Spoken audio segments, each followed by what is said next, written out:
السلام علیکم۔ وعلیکم میرا السلام۔ سوال یہ ہے کہ اگر کسی کی ڈلیوری رمضان کے وقت ہو رہی ہے یا رمضان سے پہلے ہو رہی ہے تو وہ تو روزہ جی نہیں رکھ پائیں گی، تو ان کے لیے فدیہ دے سکتے ہیں، اور اگر فدیہ دے دے تو پھر اور روزہ رکھنے کی ضرورت نہیں ہے؟ یہ مجھے جاننا ہے۔ جی دیکھیے بہن کا سوال نفاس والی عورت سے متعلق ہے۔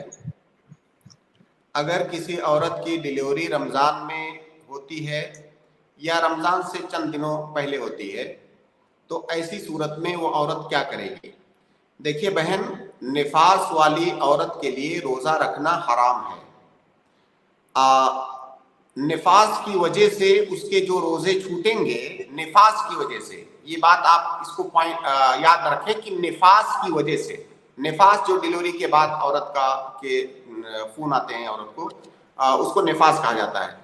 تو نفاس کی وجہ سے جو روزہ چھوٹے گا عورت کا، وہ فدیہ نہیں دے سکتی ہے، بلکہ جب اس کا نفاس ختم ہو جائے گا، پاک صاف ہو جائے گی، تو پھر ان روزوں کی قضا کرے گی نفاس والی عورت۔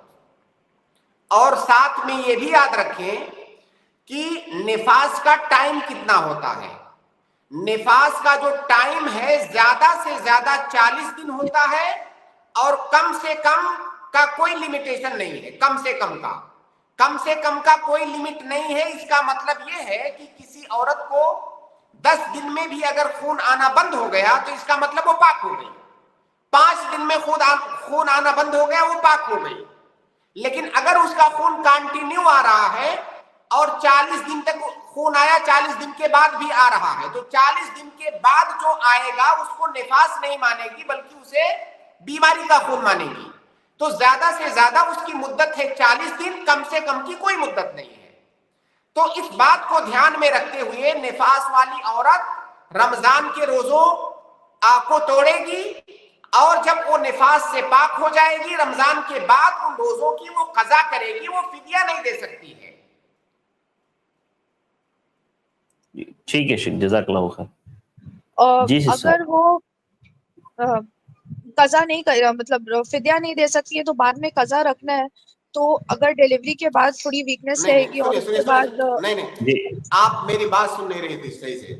میں نے کہا فدیہ دینے کا اس کے پاس آپشن ہے ہی نہیں، اس کو قضا ہی کرنا ہے۔ فدیہ دینے کا آپشن ہے ہی نہیں نفاس والی عورت کے پاس۔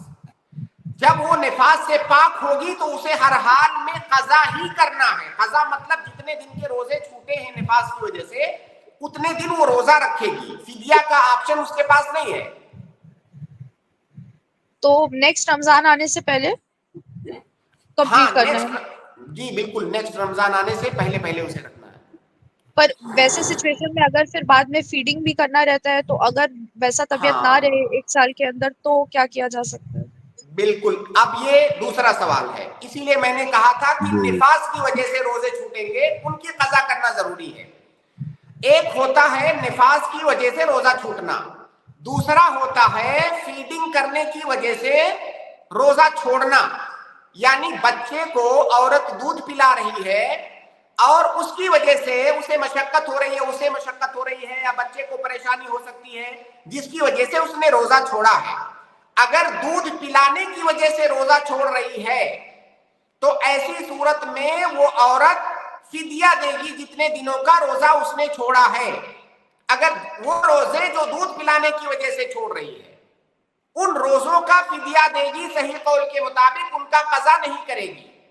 لیکن وہ روزے جن کو اس نے نفاس کی وجہ سے چھوڑا ہے، ان روزوں کا فدیہ نہیں دے سکتی، بلکہ ان کا قضا کرنا ضروری ہے۔ اب یہاں پر ایک اہم مسئلہ آپ سنیے۔ جیسے کسی عورت کے یہاں ولادت ہوئی، اب فرض کیجئے کہ اس کا جو نفاس کا خون ہے وہ 20 دنوں تک رہا۔ فرض کیجئے کہ 20 دنوں تک اس کا نفاس کا خون رہا،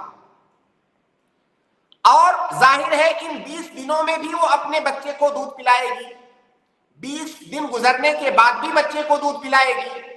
تو یہ جو پہلے 20 دن کا روزہ اس کا چھوٹا ہے، یہ روزہ دودھ پلانے کی وجہ سے نہیں چھوٹا ہے، کیونکہ اس میں اس کے لیے روزہ رکھنا جائز ہی نہیں تھا۔